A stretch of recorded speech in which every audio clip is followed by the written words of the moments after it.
The summer I turned 16 and got my license, Kyle Lewis was pulled dead from the lake. It was the week before Christmas, and heat pressed down over the town. People went to the lake to cool off, but Kyle didn't drown. There was no water in his lungs.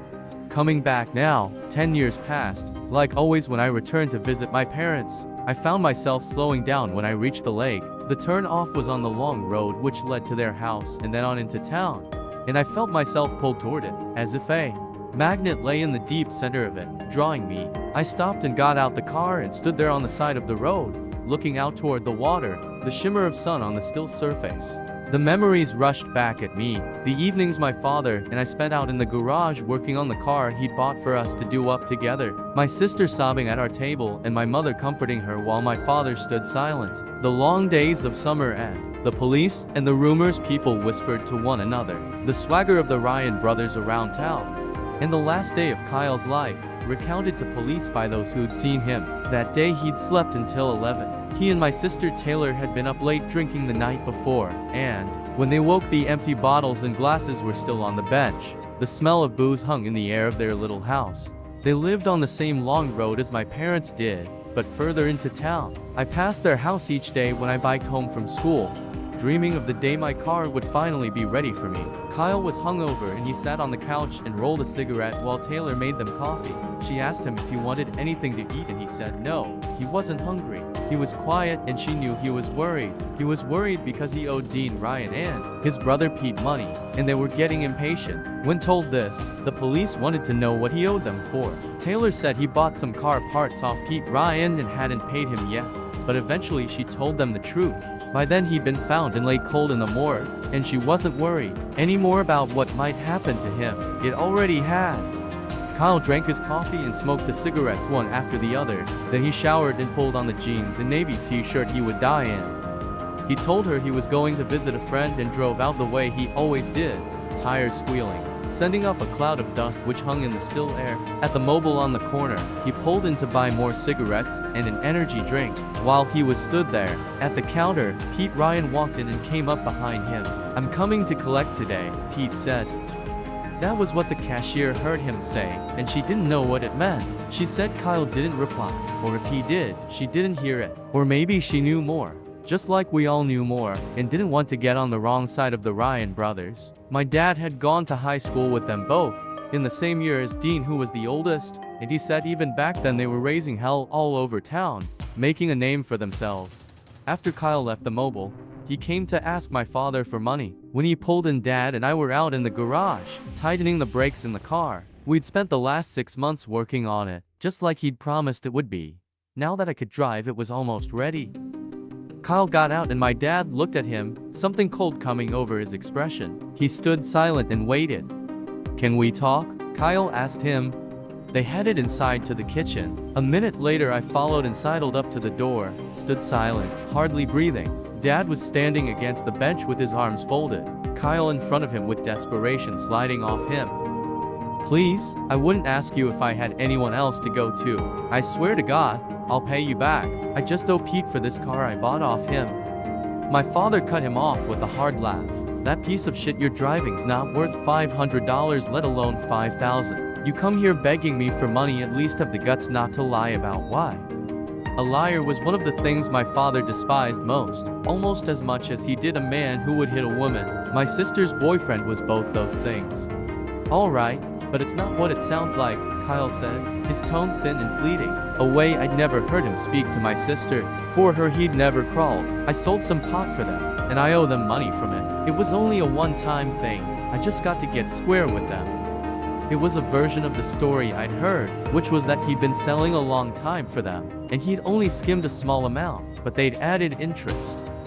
Dad stood up straight from the bench, and even though he was the same size as Kyle, he seemed to loom over him. "You want me to fix your mess now? What sort of man are you?" It was a question both asked and answered in a scathing tone. A liar, a coward, the worst kind. I knew exactly what sort of man my father was, what he expected me to be. A man who was strong, who didn't cry or complain, who took care of his family. Then my dad spoke again. "I know what kind of trouble you're in. I'll pay the Ryan brothers off for you, and you leave town, leave my daughter, that's the deal." Kyle made an odd noise, helpless and angry sounding. "You can't just tell me to leave town." The words weren't all the way out, and my father had him around the collar, slammed him back against the wall. "You think I give a shit if Dean Ryan finishes you off? You're in my house now, and if I ever see so much as a scratch on my daughter again, I'll break both your arms." Then he stepped back, folded his arms again, as if the moment had never happened. Everything felt still. The only sound was a fly buzzing against the window, loud and frantic. Kyle stayed slumped against the wall a second, eyeing my father, indecision in his clenching and loosening fists. Then without another word he turned and left, saw me there in the hallway, and his eyes met mine, knowing I'd witnessed it, his moment of humiliation. He pushed past me roughly, shoving his shoulder into me. I felt a shiver of apprehension then, not for myself, but my sister. My father had wounded him, and she would bleed for it. He left our house and went back to his, driving fast up the long road which ran between us. He was tense when he got back, pacing and smoking in the kitchen. He and Taylor argued. She told the police. They argued because he asked if she would leave town with him, and she said no, she didn't want to leave her family. He told her if she really loved him, she would go with him. While they were arguing, she tripped over, she hit her face against the bench and split her lip. Later that day, Kyle drove the short distance into town and went into the pub which Dean and Pete Ryan didn't drink at. He got drunk and he started talking big, saying he wasn't scared of the Ryan brothers. He had a knife and he was ready to kill whichever one came for him first. About 9 in the evening, the doorman kicked him out. He was marched outside and told to walk it off and come back for his car in the morning. The doorman stood there and watched him leave. He was the last to see him before he was pulled bloated and broken bone from the water. His unsteady walk as he headed down the road which led to his own house, and passed at my parents' house, and if he kept going further, still the lake. The next morning the car was there on the street still, Kyle not in his bed, and my sister started phoning around to see if anyone knew where he was. 2 days later his body rose up to the surface of the lake, and was spotted by a man out fishing. Both Ryan brothers were pulled in for questioning. People saw them escorted into the station. After seeing Kyle at the mobile, Pete Ryan had gone to spend the afternoon watching his son play cricket. He'd stood on the sideline and watched him make run after run, and after he'd taken him out for dinner, then he dropped him back to his mother's house and gone around to his brother Dean's house. He and Dean sat outside in the warm night and drank a box of Woodstock. Sometime about midnight, he couldn't remember for sure. Dean headed to bed and Pete stretched out on the couch and went to sleep. They were each the other's alibi. Nothing ever linked them there to the lake. Still, many in town believed it was them. Others said there was no sense in the brothers killing him over a few $1,000s. After all, now they were never getting their money. They said Kyle pissed plenty of people off, and maybe he mouthed off to the wrong person as he made his way home. The police came to our house the day after he was found to speak to my father. They sat in the lounge as the fan stirred overhead, and I passed them cans of lemonade from the fridge. Dad told them about Kyle asking him for money, coming over while we were working out there on the car, and he nodded his head toward it, the freshly painted Ford. Then one of the cops shook his head and laughed, looked at my father. "You can't have been too pleased to have your daughter shacked up with him," he said. "I sure wasn't," my dad replied. I wished he'd lie then, for his own sake, not admit he'd hated his daughter's murdered boyfriend. But Dad always said, "Your word is all you have. Be someone people can trust." There's no one on this earth I trust more than him.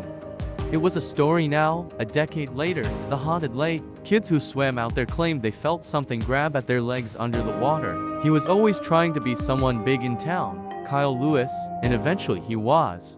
Every time I visited, Dad and I would drift out to the garage after dinner, just like we used to when I was a kid still living at home. There was something soothing about being out there with him. The petrol-scented concrete and the glow of the fluorescent light, the way we understood one another without having to speak. My childhood was something unending there. Dad took 2 beers from the fridge in the garage and passed me one, and we stood drinking, looking toward the road. It was quiet out here at night. I wondered if he felt the pull of the lake like I did. "Do people still think it was the Ryans who killed Kyle?" I asked, not looking at him. "We never spoke of that." "Yeah, I guess so," he said. "People don't talk much about it now." I remembered the day Kyle was pulled from the lake, the convoy of police cars driving past as we stood there in the garage, the solemnness of their cars with sirens and lights off, and the scraping sound of Dad scrubbing sandpaper over the car, the stark look of the metal underneath the old paint. "Dad, stop, they might see." I had begged him. He paused only long enough to look up at me. "Everyone knows we've been doing up this car, son," he said. "No one will think a thing about it." He was right, of course. Everyone was too busy looking at Dean and Pete Ryan. The police looked right at the car as they sat in our house and looked away again. My dad bought a new headlamp to replace the smashed one and took the car in for a new paint job after. He banged out the dent, and no one ever said a thing except to ask what color he wanted it. But for all those years afterward, when I went out there to the lake, I couldn't stop myself imagining it. My dad in the darkness hauling the body from his car, carrying him over the stones so as to not leave a trail, and how he did that I didn't know. He dropped him in all the way round the far side where trees grew low into the water and no one ever swam. And it was time enough before he was found for what evidence there was to be lost. I could only imagine it because I had sworn to never speak of that night, not to anyone, not even him. The memory I carried was buried inside me now, of driving up the road to test the brakes on the car and rounding a corner and seeing him there. The animal look of him in my headlights, the drunken lumber, the glowing eyes, and for an instant I saw again him, barging me in the hallway of my house, hitting my sister in his own house. There was a moment I could have braked and didn't. I could have swerved and didn't. My dad was there in minutes after I called him, stood with me looking at the lifeless shape of Kyle Lewis on the side of the road. There was the sound of something deep in the night, frogs and birds, coming from the bush. Then he put his hands on my shoulders, looked at me steadily. "Listen to me, this is my fault. I was the one driving. You got that? You can never speak about this again. Do you understand?" He pressed his own keys into my hand, ordered me to drive his car home and shower and go to bed and forget this ever happened. I got into his car and saw in the rearview mirror the car there on side of the road, my father beside it, phone in his hand. That moment was the end of my first life, the hazy days of childhood where anything felt possible. The life which came after was both darker and clearer, the knowledge of exactly what I was. "Who'd you call that night?" I asked him. I've always wondered. I didn't know if he'd answer. I'd made a promise to him, and that was what we did. We kept our word. He'd protected me all these years. I called Dean Ryan, told him I'd hit someone on the road and I needed his help. We go back a long way, me and him. He helped me dump him out there. He nodded his head toward it, the lake we couldn't see from here but could feel. It was something which would always be there between us, the dark magnet of the past, pulling at us. What did you have to do for him? Dean Ryan did no favors. What he gave, you paid for. My dad looked at me again, and I felt the weight of all the things I didn't know. It was bad for him, everyone seeing Kyle still walking around after ripping him off. I paid off Kyle's debt to him, and he let people think what they wanted. I thought then of Dean Ryan's long silence, denying or admitting nothing, the silence which had grown between me and my dad, all of us bound by it. That night I had known, as I always had, my father would do anything to protect me, because I knew what sort of man he was, one who took care of his own, same as I was.